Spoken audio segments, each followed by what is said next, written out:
Hello, everyone, and welcome to the Bulldog Show.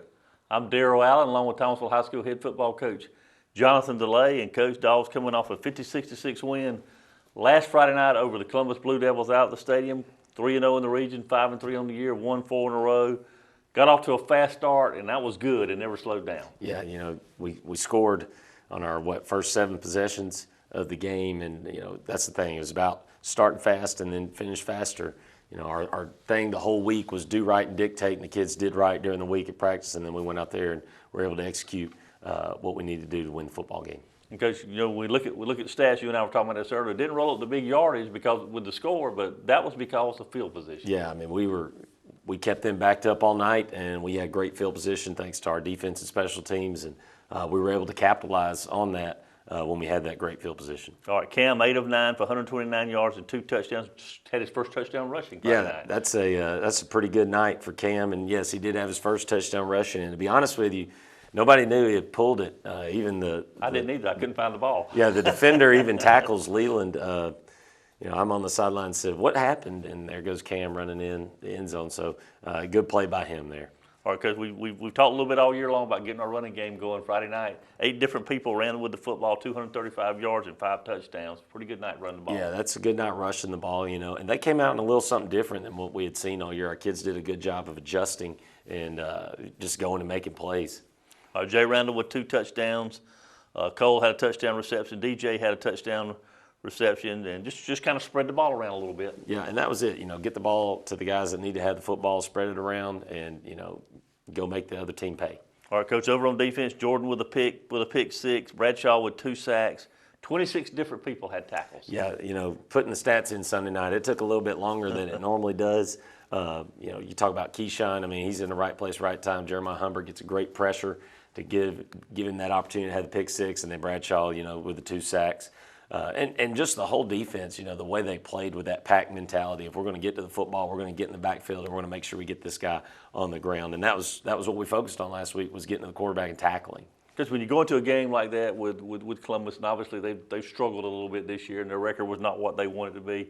The big fear is you go into it and you kind of sleepwalk through it. We didn't do that. That's right. I told the kids all last week, and even this week, play to our standard. We have a certain standard that we're going to play to, and that's what we did Friday night. We played to our standard, and we were able to execute and score points. And that's something we haven't done all year. It's been, we had spurts of it, like the first half of the Tift game, but we finally were able to go and put the ball in the end zone multiple times, and you need that. That's confidence for your kids to know that, hey, when we execute, good things happen.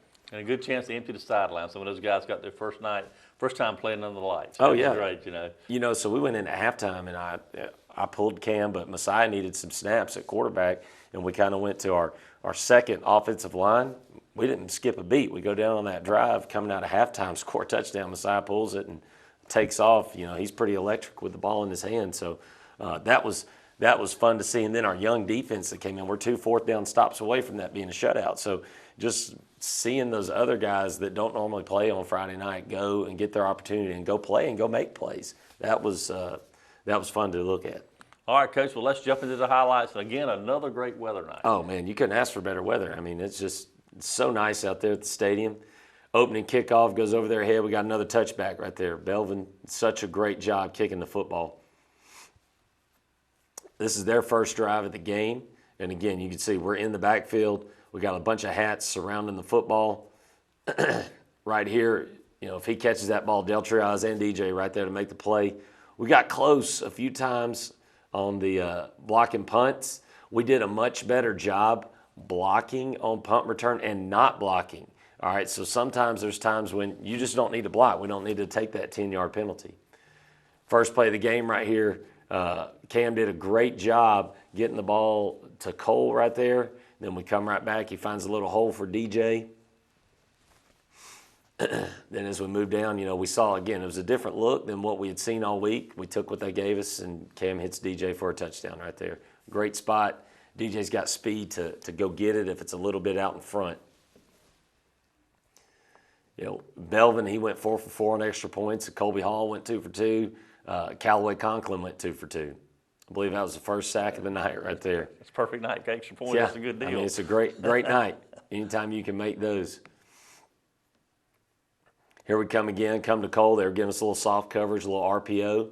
Just take what the defense gives you right there. Hand the ball to Jay. He has a couple of big runs. He's about to have another one right here. Go a little cat package. And, he makes a play. Makes a couple guys miss. And then, be strong going in the end zone.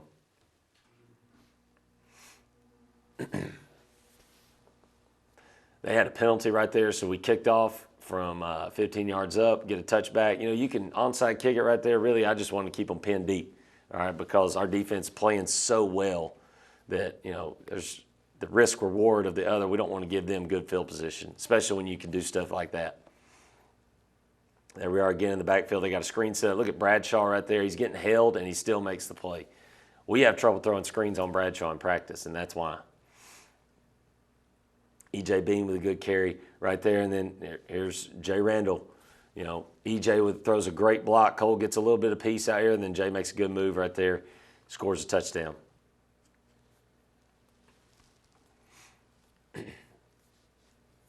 Again, another great placement on this kick in the corner. Guy bobbles it. We got good penetration getting down the field. We tackle him inside the 20. Again, more pressure. That's a great break by Beck to avoid pass interference and to get the ball out. Punt return again. DJ Thurman doing a great job right there at the point of attack. And then you saw Bradshaw right there. That's what we call boxing out. So if you can't get your guy legally, you just box him out like a basketball player. And, it keeps you from having any type of penalty on that. Beck was pretty determined on those punt returns. Yeah, and the one, he should have made the fair catch on one, but no, he's not. There's Cole, so they pressed Cole up, so we took the shot down the field with him, trying to just take what the defense gave us. And again, if they're going to give you those shots, it's one thing to call them, but it's another thing to execute them, and we executed them, and that's why we were able to be so successful. You saw right there Jeremiah Humbert with the pressure, and then Keyshawn Jordan with the pick six. Huge play for our defense. There's Colby Hall with the extra point. It's nice to let those guys get a shot, Coach. And they work hard every day, and then they deserve that opportunity, to get game reps, because you never know when their number is going to have to be called later in the year. Another punt return. There's Beck, again, catching that ball in traffic, and then making guys miss, There's 2, 3, 4 missed tackles right there. He gains 7, 8 yards on that punt return. And E.J. Bean will hand him the ball outside zone. So great job turning it up right there. And then there he goes again on 3rd and goal from the 5. Touchdown run. And there's Callaway with the extra point right there.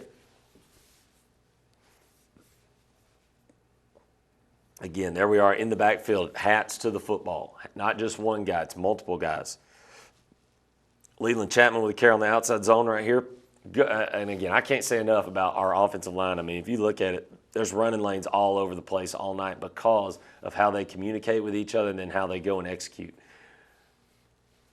Chapman, another freshman as Yep. well. Another 9th grader right there. Again, here goes Jay. We're getting the push on the edge. That's where the game was Friday night. The run game was on the edge, and we were able to capitalize on it. And then right here, here's where Cam pulls it. He goes one-on-one with the corner, makes a miss, gets a little stiff arm, gets a touchdown. If you see Leland over here, he just got tackled because he did such a good job of running without the football, and that's what we want. Going to second half, Coach, and here's where we try to get everybody in the ball game. Yeah, I mean, second half, and you look at these guys out here, and there was no let-up. I mean, and they haven't subbed. We've got some other guys in the game. Here's Anderson with a great cut, great carry. And, we were going to score, and that's what these kids' mindset was. Hey, Coach, we're going to score. Messiah with a great job pulling it and then just uses his speed in the one-on-one situation, scores a touchdown. I mean, so there's no, we're 5 minutes into the second half, and we've scored again. That's our mindset, and that's our mentality, is to go and score, go and dictate. Then you see some young kids. You'll see some young kids here in a minute on defense. Some of the young kids just play. We got guys that play early as well. Start of the 4th quarter, we got a tip ball right there. Oh, we about come down with an interception. That's a great play off the edge, though. And then again, here we come. That's a 3rd down stop right there. We tackle the quarterback. Now it's 4th down. and they get it by just a yard. Again, though, you got guys swarming to the football. Look at all those red hats. That's what we preach, is get to the ball and tackle, and tackle, and tackle, and tackle. There we are again. The quarterback throws it just a little long. We're trying to come get him. Same thing right here. Get pressure on him, make him run, rally to the football. Red hats everywhere. Now, we went hands. We weren't sure if they were going to onside kick it. Masai did a good job right here letting this ball go ahead and go in the end zone once he saw that first bounce. Then again, we come right back, got Caden Thomas at quarterback. But again, we're trying to run the football, trying to move it down the field. And we're getting pushed. And, these are younger guys getting playing time on a Friday night that, you can't – there's nothing that you can do in practice that simulates game experience. This is the last play of the game, I believe. And, again, keeping them out of the end zone, making plays to keep them from scoring. All right, Dogs 56-6 winners. And, of course, Coach, the running clock in the second half is kind of a double-edged sword. You obviously, in a game like that, you don't want to just keep piling on the points. But at the same time, it limits the number of snaps those young guys can get. That's right. And you got to do a good job that when you're trying to get them all in of managing, because we do have so many kids. And, and that's a good problem to have because we got so many guys. But you'd like for them all to get a snap if you can, just to give them that experience, give them that reward for all the work that they put in during the week. All right, Coach, we go to Albany Thursday night for a big matchup with the Daugherty County Trojans. They're undefeated in the region. We're undefeated in the region, so first place in the region on the line Friday night. Somebody's going to leave there with a loss. Obviously, Daugherty with a really good football team. Yeah, they got a great football team. Their quarterback's really good. They got a running back's good. They got a bunch of receivers that can play. Defensively, they really get after it. They fly around. They try to play you in a lot of man, and that's what good teams will do that. And that's what they are. For us, it's about doing our standard, doing right and dictating to the opponent, making sure that us as coaches, we've done a good job of getting the scheme where we want it. And then the kids, it's just about going and playing and going and executing. For us this week, this is the region championship. If we win, we're the region champions. And that's our sole focus this week. Everything that we do is about going 1-0 Thursday night. And, nothing else needs to be on our mind. Thursday night now, Coach, talk a little bit about how that affects what you do during the week schedule-wise. So, the Monroe game actually helped us because it prepared us for an early week. And that week we did 2 full pads practices and then a helmet practice, a Wednesday, Thursday hybrid. We're going to do the same thing this week. We've had a full pads yesterday. We'll have full pads today. Tomorrow will be that same hybrid that we did playing Monroe. You miss out on one day, but so do they. So it's important to get your physical work done Monday and Tuesday. Wednesday is going to be your mental work, and Thursday you go play. Because we've done what we need to do this year to put ourselves in this position. So now we need to take advantage of that. That's exactly right. I told the kids yesterday, I said, I want you to think back to September the 9th.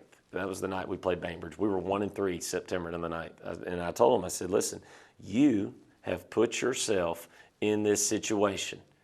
In 38 days, you've put yourself in the situation to go win a region championship, to put your number on the board forever, and to host playoff games. And that's, right. Like we said a few weeks ago, our seniors have played in 12 playoff games. And if I'm not mistaken, 9 of those have been at home. Mm-hmm. And their record in home playoff games is 8-1. So they understand the importance. This senior class has the opportunity to do something that a senior class hasn't done since I believe it was the 2004 football team, and that's win 3 region championships in the time that they were in high school.